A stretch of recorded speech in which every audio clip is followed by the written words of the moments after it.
আসসালামু আলাইকুম বন্ধুরা, ইউটিউব প্ল্যাটফর্মে অনেকগুলো ট্রাফিক সোর্স রয়েছে যেগুলো থেকে ভিউ জেনারেট হয়।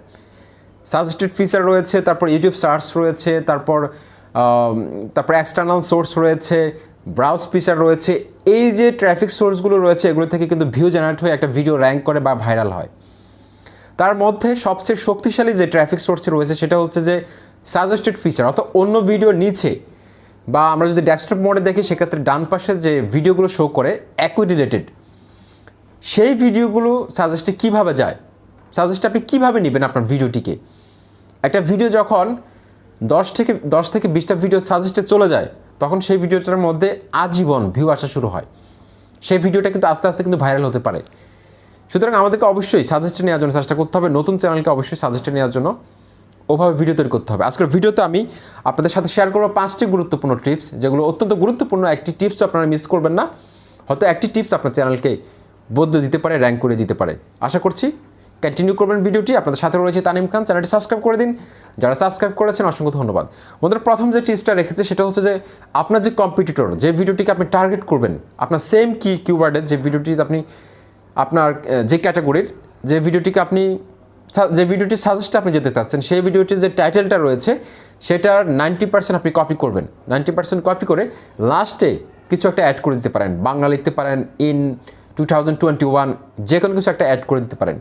তাহলে 90% অথবা 95% আপনাকে কপি করতে হবে কম্পিটিটরের যে টাইটেল দিয়েছে ভিডিওতে সেটা। ওকে, তারপর 2 নম্বর হচ্ছে আপনার যে কম্পিটিটর রয়েছে তার ট্যাগকে কপি করে আপনার ভিডিওতে ব্যবহার করবেন। তার 90 থেকে 95% ট্যাগ আপনার ভিডিওতে ব্যবহার করবেন, কিন্তু ভুলেও তার চ্যানেলের নাম আপনার ট্যাগের মধ্যে দিবেন না।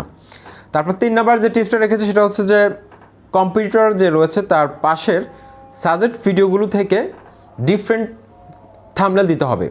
একই টপিক্সের যেসব ভিডিও অলরেডি আছে, ভাইরাল ভিডিও যেগুলো সাজেস্টে আপনি যেতে চাচ্ছেন, তারা যে থাম্বনেলটা ব্যবহার করেছে, আপনার থাম্বনেলটা তৈরি করবেন আর একটু আকর্ষণীয়, আর একটু ডিফারেন্ট, যাতে করে দেখে ক্লিক করতে বাধ্য হয়, যাতে কেউ বুঝতে না পারে যে ওই থাম্বনেলটার থেকে আপনি উৎসাহিত হয়ে একইভাবে এই থাম্বনেলটি তৈরি করেছেন। যাতে আপনার থাম্বনেলটা কিন্তু একটু আকর্ষণীয় হয়, ভিন্ন হয়, সেটা আপনাকে মাথায় রাখতে হবে। তো বন্ধুরা, আমি 4 নম্বর যে টিপসটা রেখেছি সেটা অত্যন্ত গুরুত্বপূর্ণ। সেটা হচ্ছে যে আপনার যে কম্পিটিটর, যার ভিডিওটি আপনি সাজেস্টে যেতে চাচ্ছেন,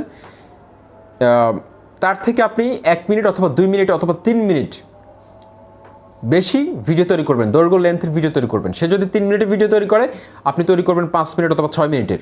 এক্ষেত্রে কিন্তু আপনি সাজেস্টে যাওয়ার পসিবিলিটি বেড়ে যাবে। ওকে, তারপর 5 নাম্বার হচ্ছে যে বন্ধুরা, কম্পিটিটর থেকে বেশি কিওয়ার্ডের ডেসক্রিপশন লিখতে হবে। আপনার ডেসক্রিপশন বক্সে যে লেখাগুলো লিখবেন, আপনার কম্পিটিটর যদি 200 ওয়ার্ডের লেখা, আপনি লিখবেন 300 ওয়ার্ডের, 350 ওয়ার্ডের, তার থেকে বেশি লিখবেন।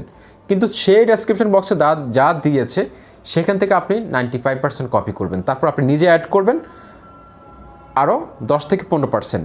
এভাবে আপনার ভিডিওটি কিন্তু সাজেস্টে যাওয়া শুরু হবে। তো টু দ্য পয়েন্টে কথা বলতে হবে। আশা করছি এই টিপসগুলো আপনি যদি মেনে চলেন, অবশ্যই ডেফিনেটলি আপনার ভিডিওটি সাজেস্টে যাবে। বিদায় নিচ্ছি, লাইক বাটন হিট করবেন, চ্যানেলটি সাবস্ক্রাইব করে দেবেন। আসসালামু আলাইকুম।